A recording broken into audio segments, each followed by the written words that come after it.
이 새벽에 우리에게 주시는 하나님의 말씀은 신약성경 히브리서 7장 23절부터 28절까지의 말씀입니다. 제가 가지고 있는 성경책으로 신약성경 359쪽에 있습니다. 하나님의 말씀을 받들어 읽겠습니다. 제사장 된 그들의 수요가 많은 것은 죽음으로 말미암아 항상 잊지 못함이로되 예수는 영원히 계심으로 그 제사장 직분도 갈리지 아니하느니라. 그러므로 자기를 힘입어 하나님께 나아가는 자들을 온전히 구원하실 수 있으니 이는 그가 항상 살아계셔서 그들을 위하여 간구하심이라. 이러한 대제사장은 우리에게 합당하니 거룩하고 악이 없고 더러움이 없고 죄인에게서 떠나 계시고 하늘보다 높이 되시니라. 그는 저 대제사장들이 먼저 자기 죄를 위하고 다음에 백성의 죄를 위하여 날마다 제사 드리는 것과 같이 할 필요가 없으니 이는 그가 단번에 자기를 드려 이루셨음이라. 율법은 약점을 가진 사람들을 제사장으로 세웠거니와 율법 위에 하신 맹세의 말씀은 영원히 온전하게 되신 아들을 세우셨느니라. 아멘. 이 시간에는 비교할 수 없는 영원한 대제사장이라는 제목으로 말씀을 나누도록 하겠습니다. 항상이라는 말은 우리에게 절망으로 다가오기도 하고 소망으로도 다가오는 것 같습니다. 자신과 불편한 관계에 있는 사람이 항상 그 자리에 있다면 그곳에 가기 싫을 것입니다. 하지만 좋은 관계의 사람이 항상 그 자리에 있다면 시간 날 때마다 그곳에 가게 될 것입니다.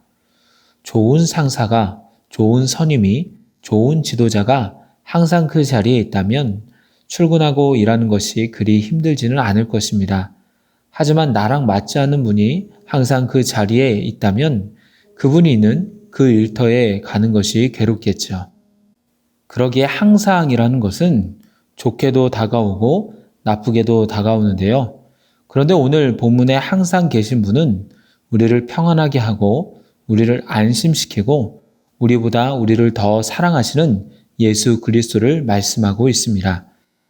어제에 이어서 계속해서 히브리서 기자는 예수님이 레위 지파의 제사장보다 더 대단하고 훌륭한 이유를 여러 근거를 들어서 설명하고 있습니다. 첫 번째로 죽음의 한계를 벗어나셨다는 것입니다.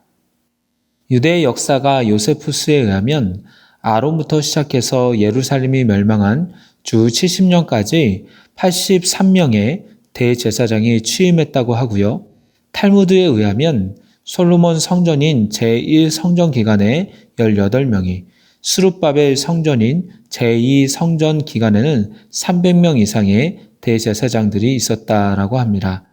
요세푸스의 기록으로 보나 탈무드의 기록으로 보나 수백 년 동안 적게는 83명, 많게는 300명 이상의 대제사장들이 존재했다는 것입니다. 그렇다면 왜 이렇게 수많은 세월 동안 많은 제사장들이 있을 수밖에 없었을까요? 그 이유는 23절에 나와 있습니다. 23절에 보면 제사장 된 그들의 수요가 많은 것은 죽음으로 말미암아 항상 잊지 못함이로되라고 합니다. 하나님과 늘 가까이 하고 하나님의 마음에 흡족하게 하면서 백성들로부터 존경을 받는 제사장이 있다면 많은 이들은 그분이 계속 제사장 역할을 감당하기를 바랄 것입니다. 하지만 사람은 나이가 들면서 늙으며 힘이 빠지고 결국에는 죽음에 이르게 됩니다.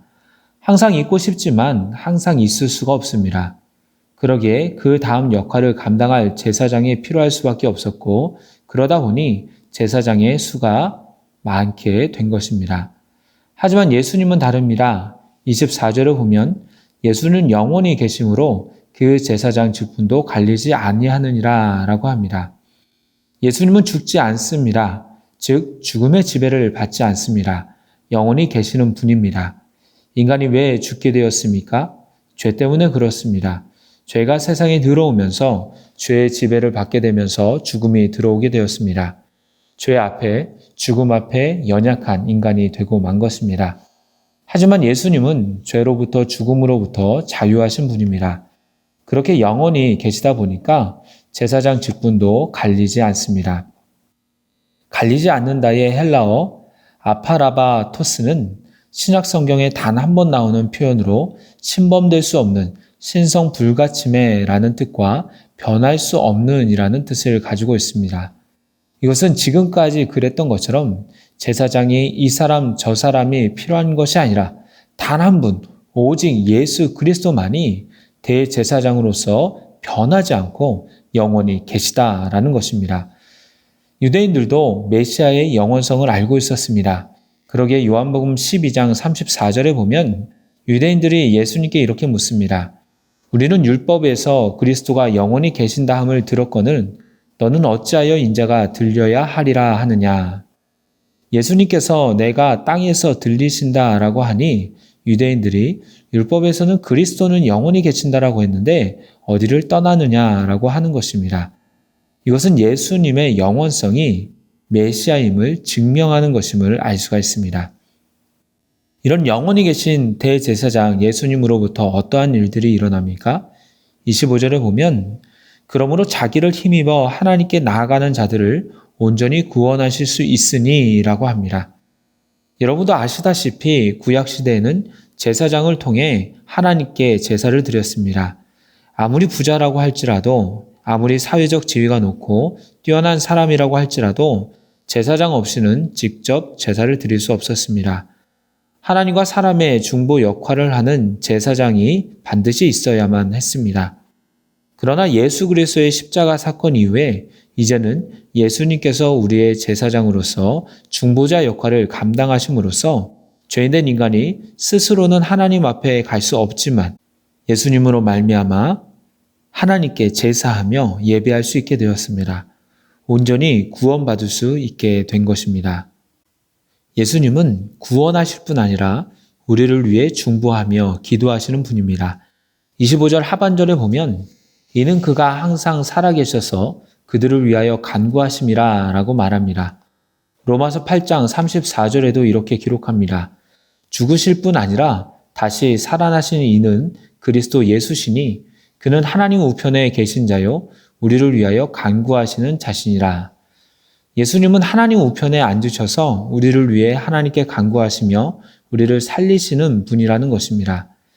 영원한 대제사장으로서 우리의 중보자가 되시고 하나님 우편에 앉아 계심으로 우리를 위하여 중보하시는 예수님만큼 확실한 구원자가 어디 있겠습니까?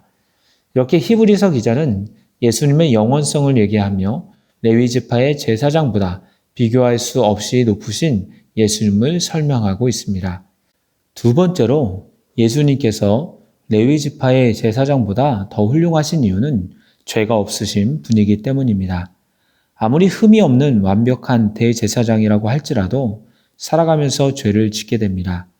그래서 1년에 한 번 이스라엘의 대속죄일이 되어 지성소로 들어가 하나님 앞에 백성들의 죄를 고백하며 나아갈 때 가장 먼저 한 일은 대제사장의 죄를 용서받기 위해 수송아지를 속죄 제물로 잡는 것이었습니다. 그렇게 대제사장의 죄를 용서받은 다음 대속죄일의 제사와 의식을 진행했습니다. 하나님과 사람의 중보자로서의 대제사장이었지만 본인 스스로도 하나님 앞에서 죄인이었기 때문에 속죄 제물 없이는 하나님 앞에 나아갈 수 없었던 것입니다. 하지만 예수님은 다릅니다. 26절은 예수님에 관하여 이렇게 표현합니다.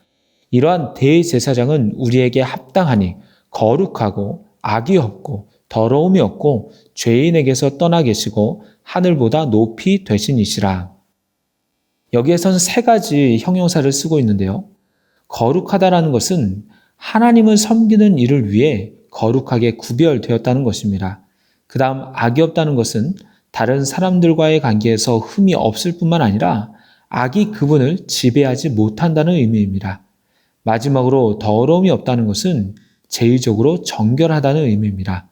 도덕적으로, 영적으로 전혀 흠이 없다는 것이죠.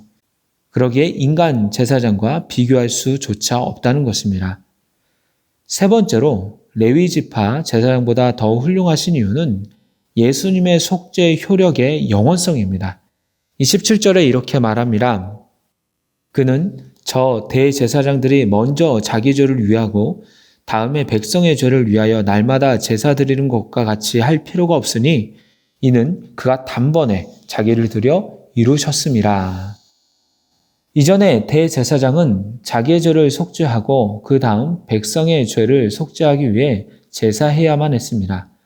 하지만 예수님은 죄가 없으시기에 자기 죄를 위해 속죄할 필요가 없을 뿐만 아니라 또한 짐승의 피와 같이 죄를 지을 때마다 잡아야 되는 것이 아니라 단 한 번 십자가를 지셔서 피를 흘리신 것이 속죄의 영원한 효력을 지니게 되었습니다. 레위 지파 대제사장의 날마다와 예수님의 단번에는 엄청난 차이가 있습니다. 날마다라는 것은 속죄 제물의 피가 그 당시의 죄만을 속죄하는 일회성으로 죄를 지을 때마다 짐승을 드려야 하는 것이지만, 단번에라는 것은 예수님의 피는 죄를 고백하며 나아갈 때 과거와 현재뿐 아니라 미래에 고백할 죄까지 속죄할 수 있는 보증되는 영원한 효력이 있다는 것입니다. 날마다 드리는 것이 아니라, 날마다 짐승을 잡는 것이 아니라 예수님의 피로서 단번에 영원성을 지니게 되었다는 것입니다. 마지막으로 레위 지파의 제사장보다 예수님이 더 훌륭하신 이유는 28절에 나와 있는데요. 율법은 약점을 가진 사람을 제사장으로 세웠지만 예수님은 율법 후에 맹세의 말씀으로 세워졌다는 것입니다. 이 의미는 어제 본문인 20절에서 22절에서도 설명하듯이 시편 110편 4절을 이미 알고 있을 때 밝게 할 수가 있습니다. 여호와는 맹세하고 변하지 아니하시리라. 이르시기를 너는 멜기세덱의 사회를 따라 영원한 제사장이라 하셨도다. 제사장은 율법에 의해 세워졌지만 예수님은 하나님의 맹세의 말씀으로 세워졌기 때문에 죽음과 상황을 초월한 영원한 제사장이라고 볼 수가 있습니다. 이제 말씀을 맺도록 하겠습니다. 예수님은 구약의 대제사장들과 비교할 수 없는 영원한 대제사장이요, 항상 우리와 함께 하셔서 중보자로 하나님께로 이끌어 주시는 분이십니다. 우리는 예수님 덕분에 구원을 받을 뿐만 아니라 예수님 덕분에 하나님의 자녀로 설 수 있게 되었습니다. 또한 담대히 아버지께로 갈 수 있게 되었습니다. 그러기에 그 예수님을 더욱더 믿고 섬기며 그분의 길을 따라가는 삶을 살도록 힘쓰는 저와 여러분이 되기를 소망합니다. 기도하겠습니다. 하나님 아버지 감사합니다. 하늘 보좌 위에서 낮고 낮은 이 땅에 내려오셔서 우리를 위해 십자가 지심으로 영원한 생명을 주신 예수님의 사랑과 은혜에 감사를 드립니다. 그 사랑과 은혜를 늘 기억하게 하시고 우리에게 생명 주신 그 사랑으로 말미암아 우리도 주님을 사랑하며 주님이 가신 길을 따라가는 제자의 삶을 살아가게 하여 주시옵소서. 예수님의 이름으로 기도드리옵나이다. 아멘. 생명의 말씀으로 나를 채워